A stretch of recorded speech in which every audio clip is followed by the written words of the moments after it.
Vicky express में आपका स्वागत है। आज की कहानी है राजा और रंक की कहानी।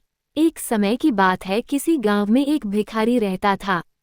खाने की तलब में वह हर दिन घने जंगल को पार करके किसी न किसी के घर भिक्षा लेने जाया करता था। आज भी इसी तरह वह भिक्षा लेकर अपने घर की तरफ जा रहा था, लेकिन वह आज बहुत खुश था। उसने फटे हुए जूते भी पहने हुए थे। वो खुशी में गुनगुनाते हुए जंगल के रास्ते अपने घर को लौट रहा था। उसी जंगल में एक राजा भी था, जो अपने हालात से बहुत दुखी था और महल से भागकर वहां आराम कर रहा था। तभी राजा की नज़र उस भिखारी पर पड़ी। भिखारी को इतना खुश देखकर वह ये सोचने को मजबूर हो गया कि इस इंसान के पास कुछ नहीं है। फटे हुए कपड़े व पैरों में कटे फटे जूते होने के बावजूद भी यह कितना खुश है, और एक मैं हूँ जो दिन रात एक करके अपनी प्रजा और परिवार वालों की सेवा करता हूँ, लेकिन इसके बाद भी वो लोग खुश नहीं होते हैं। उन सभी को सिर्फ मेरी राजगद्दी चाहिए और इसके लिए वे मुझे मरवाने का षड्यंत्र भी रच रहे हैं। दरअसल राजा ने एक दिन अपने महल में कुछ पहरेदारों को बात करते हुए सुन लिया था। वो आपस में बात कर रहे थे कि जैसे ही यह राजा मर जाएगा, उनकी आंखों का कांटा साफ हो जाएगा।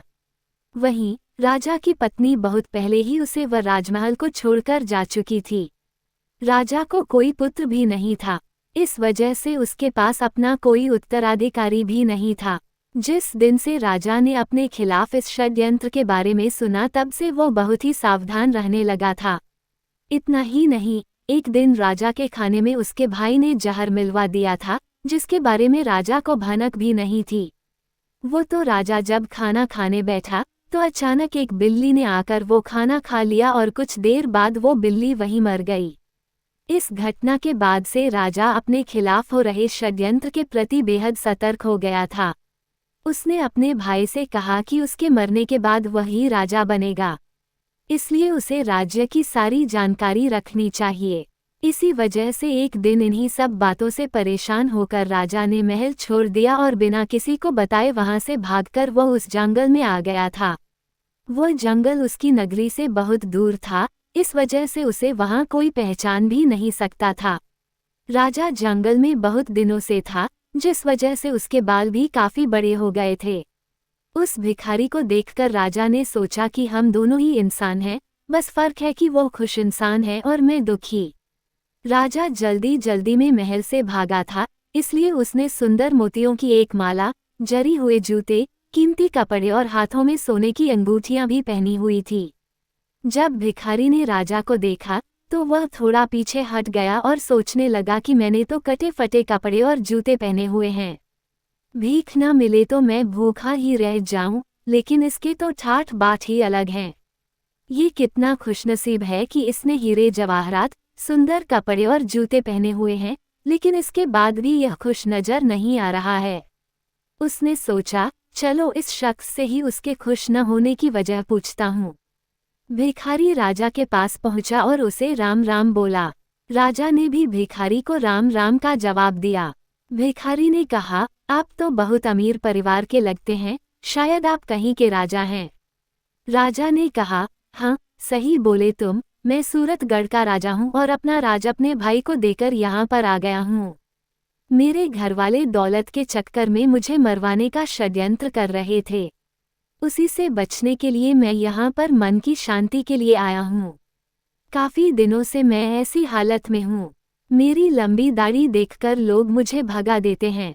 रास्ते में जो भी फल फूल मिलता है वही खाकर गुजारा कर लेता हूँ। आज मुझे बहुत तेज भूख लगी है, इसलिए मैं इधर उधर खाने की तलाश में घूम रहा हूँ। तुम्हारे पास अगर कुछ खाने के लिए है तो कृपया मुझे थोड़ा खाने के लिए दे दो। भिखारी ने मुस्कुराते हुए राजा की तरफ देखा और कहा कि अगर तुम मुझे ये सोने की अंगूठी दोगे तो मैं तुम्हें खाना खिला सकता हूँ। राजा ये सुनकर खुश हुआ। उसने अपनी अंगूठी भिखारी को दे दी और बदले में उससे रोटी लेकर खा ली। भिखारी ने राजा से कहा कि तुम और मैं दोनों ही अकेले हैं, चलो हम दोनों साथ में चलते हैं। दोनों साथ में चलते हुए एक घने जंगल में पहुंचे। वहां पर वह आराम करने लगे। भिखारी ने राजा से कहा कि आप कितने भाग्यवान हैं, आपके पास इतनी धन दौलत है, लेकिन मेरे पास कुछ भी नहीं है। फटे जूते पहने हैं। आपकी अंगूठी से मेरी बहुत सी समस्याएं दूर हो जाएंगी। फिर राजा ने कहा कि मैं भी तुम्हारी ही तरह कुछ सोच रहा था। तुम्हें फटे जूतों की परवाह किए बगैर खुशी से अपने रास्ते की तरफ जाते देख मैंने सोचा तुम्हारे जैसा कोई खुशनसीब नहीं होगा। मेरे पास सब कुछ होते हुए भी मैं खुश नहीं हूँ। हम दोनों की हालत एक जैसी ही है। फिर बातों ही बातों में उस भिखारी ने राजा से उसके राज्य की सारी जानकारी पूछ ली और फैसला किया कि रात में जब राजा सो जाएगा तो वह उसके कपड़े और गहने लेकर वहां से भाग जाएगा। जब तक राजा सोया नहीं तब तक भिखारी उससे मीठी मीठी बातें करता रहा। रात को उसने राजा को खाने में बेहोशी की दवा मिलाकर खिला दी।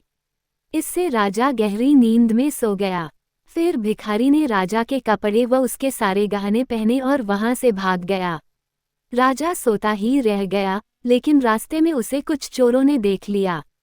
उन्होंने उसे राजा समझकर पकड़ लिया और उसके सारे कपड़े और गहने छीन लेते हैं। अब भिखारी के पास सिर्फ धोती ही बची थी। चोरों ने सब कुछ लूटने के बाद उसे एक पेड़ से बांध दिया और उससे पूछने लगे कि वह कहाँ का राजा है। अगर नहीं बताओगे तो तुम्हें मारकर कहीं फेंक देंगे। भिखारी ने चोरों से कहा कि वह राजा नहीं है।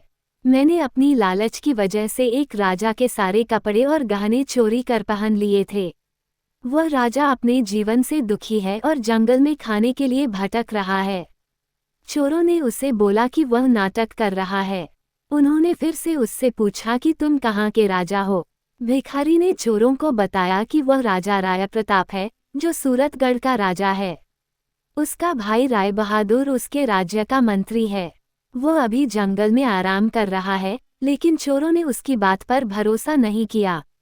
उधर जब राजा की नींद खुलती है तो वह भिखारी को बुलाता है।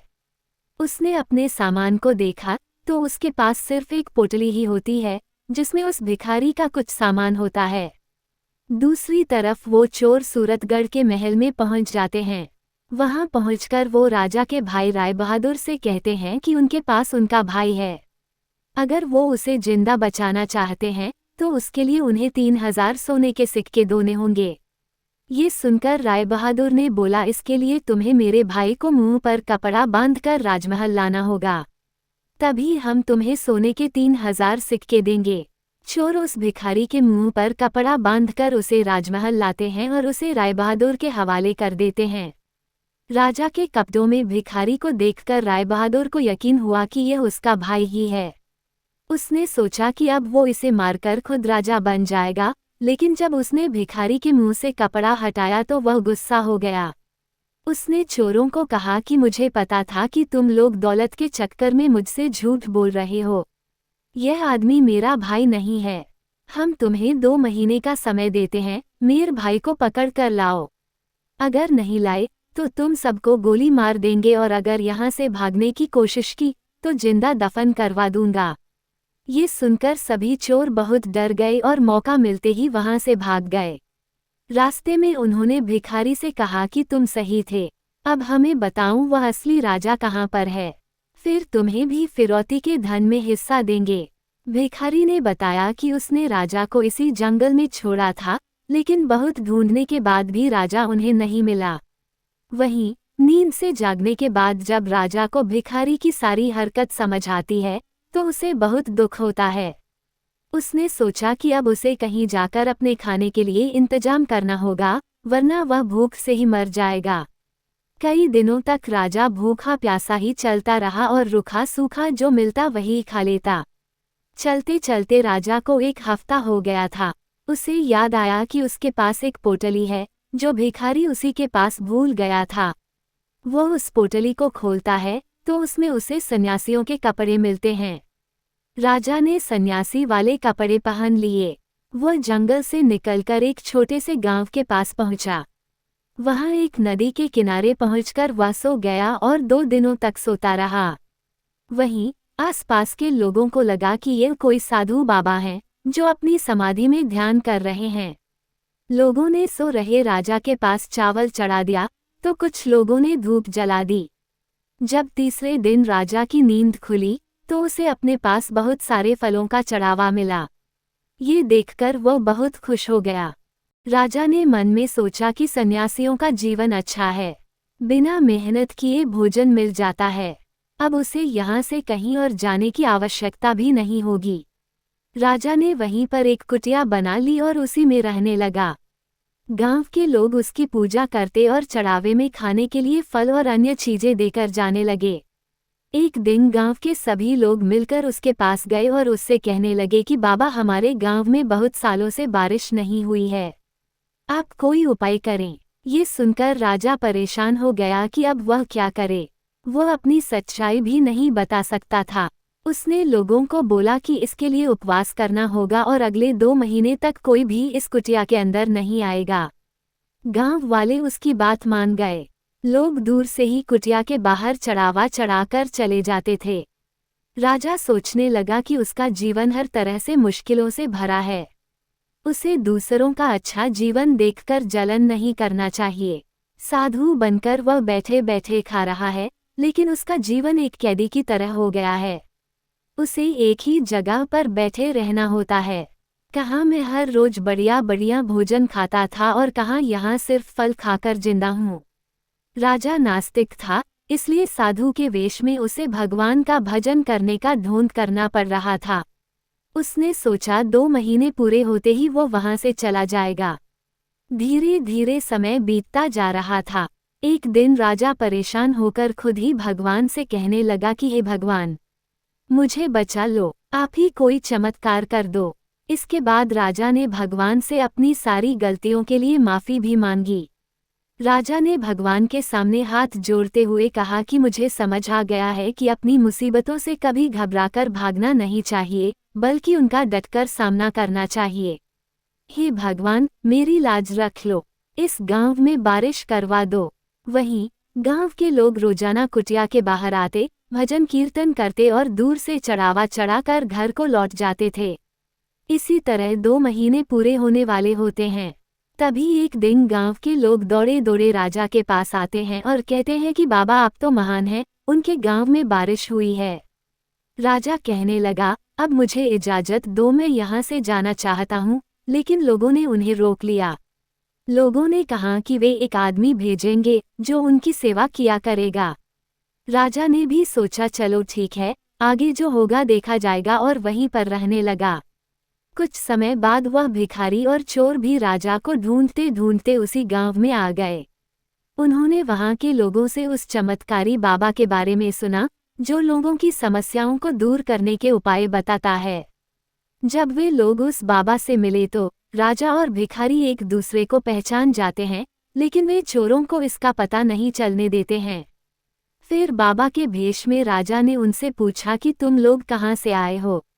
इसके बाद भिखारी ने राजा को सारी सच्चाई बताई कि मैंने लालच में आपके सारे कपड़े और जेवर पहन लिए थे, लेकिन उन्हें पहनने के तुरंत बाद ही मेरे पीछे चोर पड़ गए। उन चोरों ने मुझे लूट लिया और पूछताछ करने लगे कि कौन हो, कहाँ से हो। तो मैंने खुद को आपके बारे में बताते हुए आपके राज्य की सारी जानकारी दे दी। उसके बाद वो चोर मुझे राजमहल ले गए, जहाँ पर 3000 सोने के सिक्के में वो मुझे आपके भाई को देने वाले थे। आपके भाई ने बताया कि वो आपको मरवाना चाहता है और खुद वहाँ का राजा बनना चाहता है। लेकिन जब उसने मेरा चेहरा देखा तो उसने मुझे पहचान लिया और चोरों को 2 महीने के अंदर आपको ढूंढ निकालने के लिए कहा। तभी से हम सभी आपको ढूंढ रहे हैं। भिखारी ने राजा से कहा कि तुम साधु बनकर इन चोरों को जो कहेंगे ये मान जाएंगे। इसके बाद राजा साधु के भेष में चोरों के सामने गया और भिखारी से सुनी सारी समस्याएं चोरों को बताने लगा। ये सुनकर सारे चोर हैरानी में पड़ गए। उन्होंने राजा से बोला, बाबा हमें इस परेशानी से बाहर निकाल दो, हम आपके सच्चे भक्त बन जाएंगे। राजा ने कहा, तुम लोग मुझे उस राजा के महल लेकर चलो, मैं वहां पर जाकर खुद ही सब कुछ देखना चाहता हूँ। महल में कहना कि तुम्हारे साथ एक बहुत बड़े साधु महात्मा हैं जो हर व्यक्ति का भूत और भविष्य जानते हैं। चोर और भिखारी साधु बने राजा को अपने साथ लेकर सूरतगढ़ के महल पहुंच गए। चोरों ने राजा के मंत्री भाई से कहा कि हमारे साथ बहुत बड़े महात्मा आए हैं जो आपको आपके भाई राजा राय प्रताप से मिलवा सकते हैं। राजा अपने भाई को बहुत प्यार करता था, लेकिन अब उसे पता चल गया था कि उसका भाई उसके खून का प्यासा है। महल में साधु के रूप में आए राजा की खूब सेवा की गई। फिर उसका भाई उनके पास बैठकर बोला कि बाबा कृपया कर मुझे मेरे भाई से मिलवा दें। आज मैं इस राज्य का राजा बनने जा रहा हूँ। मेरा भाई बिना कुछ बताए महल छोड़कर यहाँ से चले गए हैं। फिर वो साधु के रूप में राजा चोरों के पास गया और उनसे कहा कि मैं थोड़ी देर के लिए इसका राजा भाई बन जाता हूँ। फिर उसने अपने राजसी कपड़े पहने और राजदरबार में आ गया। ये देखकर पूरी प्रजा हैरान थी। सभी लोग राजा को वापस आया देखकर उसकी जय जयकार करने लगे। उन्होंने राजा से पूछा कि वो इतने दिनों तक कहाँ पर थे। वहीं राजा का भाई ये सब देखकर हैरान था।